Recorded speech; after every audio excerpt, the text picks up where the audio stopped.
Okay, I've got that recording going. So what's important for me, Aurora, is I want to understand where you come from. Wonderful.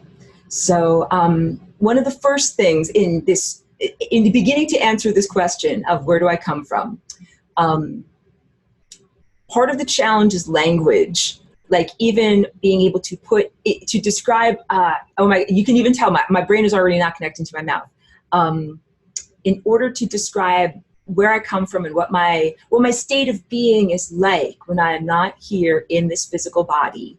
I have to use words in an interesting way. That might not be what is the intended meaning of those words. So I come from a collective of consciousness, and I come from a place that is out of time.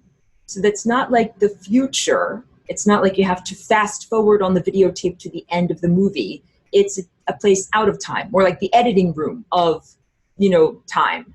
And it's not a planet. It's not a star. If you ask some people, where do you come from? They would point to a star, like say, like, I'm from this star, or I'm from this planet, or I flew here in a metal spaceship. None of those answers apply to me. And when I first came here, people would ask me, I didn't have an easy, simple answer like that. And so when I would try to explain it to them, like people got the wrong impression quite often. So like I've had to, in a stumble bumble way, kind of figure out how I can describe this. So where I come from is kind of like a group, like a band or a symphony.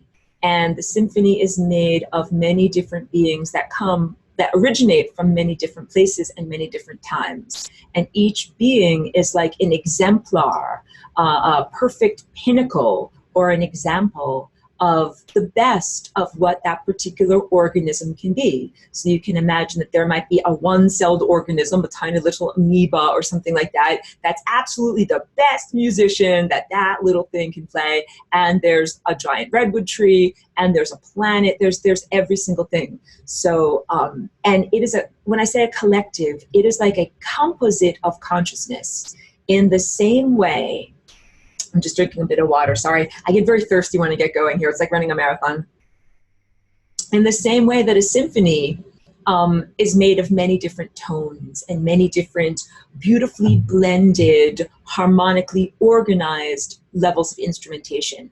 The collective of consciousness that I come from is similarly highly organized. But when I say it, I always couch my language. Like I don't mean to drive you crazy about this. Because I always recognize how badly I've been misperceived. But if I just have like freedom to just express myself freely here, permission to express myself freely here, everybody knows their beat, like in the band.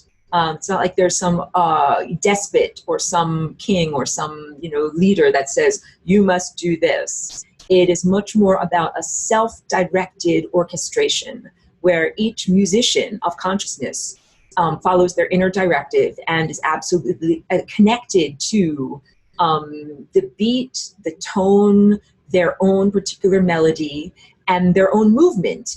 And each of these melodies and movements and approaches and behaviors and feelings blends together in a very beautiful way. That's the composite of the symphony. And when all of these organisms work together perfectly, it's, first of all, a perpetual motion machine, meaning that it is frictionless, or it's perfect. When I say perfect, I mean a very well organized system that does not lose energy. No energy gets frittered away. No energy gets lost as it continues its operation. It's able to continue its operation endlessly because it is so well crafted.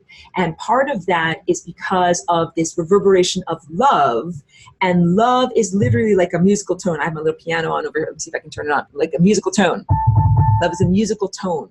So this musical tone is made by the vibration of a vibrating piano string. I don't have a string piano here. I have an electric piano, but imagine I had a grand piano. It's a vibrating string, right? So it's a series of waveforms is what I'm trying to say. What is highly organized in this collective that I come from is a series of waveforms. So to our earthly experience, waveforms can be experienced as musical waveforms. These are musical waveforms flying through the atmosphere and tickling the insides of our ears right now. But the waveforms that my collective is made of, or are made of, it's consciousness and time.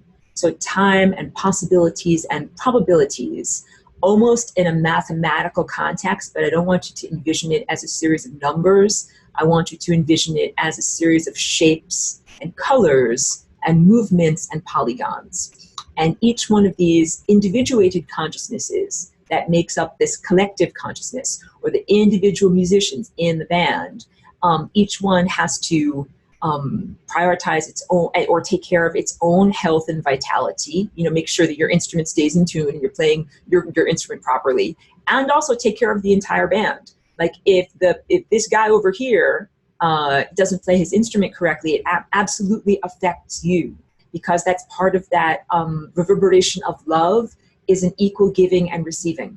So what makes this a perpetual motion machine, quote unquote, or apparatus moving through time, space, and consciousness is the equal giving and receiving. All of the members of this orchestra give out an equal amount of energy to their compatriots, to their colleagues, as they receive from their colleagues. So that's a big, huge foundation. That's what unconditional love is. So unconditional love does not mean I hug you in spite of your flaws, even though behaviorally that might be how it is interpreted on the earthly level. But unconditional love on this outside of time level, where I'm coming from, really means an equal giving and receiving. And that's what you could think of it almost like an economy, that what makes